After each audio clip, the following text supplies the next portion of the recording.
নমস্কার বন্ধুরা, আমার এই ছোট্ট চ্যানেলে আপনাদের সবাইকে স্বাগতম। আমি আজকে কাঁকরোল আর ডিম দিয়ে আপনাদের একদম নতুন একটা রেসিপি করে দেখাবো। আশা করি এই রেসিপিটা দেখার পর আপনাদের ভালো লাগবে। তো রেসিপিটা করার জন্য দেখতে পাচ্ছেন এখানে আমি 4-5টা কাঁকরোল একটুখানি মোটা মোটা করে কেটে ধুয়ে পরিষ্কার করে নিয়েছি, আর তার সাথে একটা আলু কেটে নিয়েছি, আর নিয়েছি একটা ডিম। এখন একটা কড়াইতে দিয়ে দিচ্ছি একটু সর্ষের তেল। এবারে গ্যাসের ফ্লেমটা মিডিয়ামে রেখে এই তেলটা খুব ভালো করে গরম করে নিতে হবে। কিছুক্ষণ পর যখন দেখবেন তেলটা ভালো করে গরম হয়ে গেছে, তখন এর মধ্যে কাঁকরোলগুলো দিয়ে ভেজে নিতে হবে। আর কাঁকরোলগুলো যখন ভাজবেন তখন সামান্য একটু নুন আর একটু হলুদের গুঁড়ো দিয়ে এই কাঁকরোলগুলো খুব ভালো করে ভেজে নিতে হবে।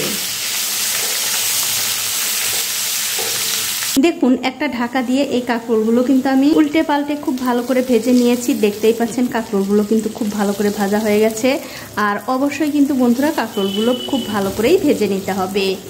এখন আমি এই কাঁকরোলগুলো তুলে নেব। তুলে অন্য একটা প্লেটে রেখে দিচ্ছি। তারপর ওই তেলের মধ্যেই আমি ভেজে নেব আলুগুলো। আর আলুগুলোও কিন্তু বন্ধুরা ওই কাঁকরোলের মতো করেই নুন আর হলুদ দিয়ে ভেজে নিতে হবে।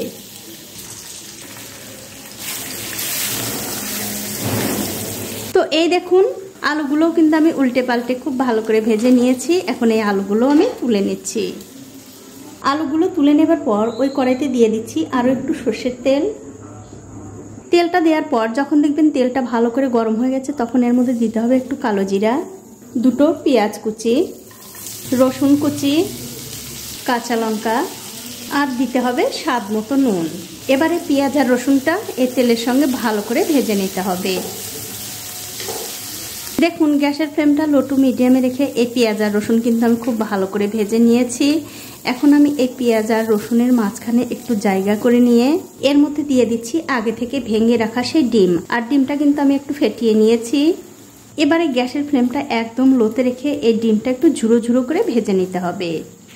আর আমার এই ছোট্ট চ্যানেলটি যারা সাবস্ক্রাইব করেছেন তাদেরকে অনেক ধন্যবাদ। আর যারা সাবস্ক্রাইব করেননি তাদেরকে সাবস্ক্রাইব করে নেওয়ার অনুরোধ রইল। যে সকল বন্ধুরা আমার এই রেসিপিটা ফেসবুক থেকে দেখছেন তাদের কাছে আমার একটাই অনুরোধ, অবশ্যই আমার এই পেজটিকে ফলো করে দেবেন। তাহলে যখনই আমি নতুন কোনো ভিডিও নিয়ে আসব সবার আগেই কিন্তু আপনিই দেখতে পাবেন। তো এই দেখুন, ডিমটা কিন্তু আমি একটু ঝুড়ো ঝুড়ো করে খুব ভালো করে ভেজে নিয়েছি। এবারে পেঁয়াজ আর রসুনের সঙ্গে মিশিয়ে দিয়ে এর মধ্যে দিয়ে দিচ্ছি আগে থেকে ভেজে রাখা সেই আলু আর কাঁকরোল। তারপর আলু আর কাঁকরোলটাও এই পেঁয়াজ আর ডিমের সঙ্গে মিশিয়ে দিতে হবে। দেখুন, খুব ভালো করে কিন্তু মিশিয়ে দিলাম। এখন এর মধ্যে দিয়ে দিচ্ছি সামান্য একটু জল। জল কিন্তু বন্ধুরা খুব একটা বেশি দেওয়া যাবে না।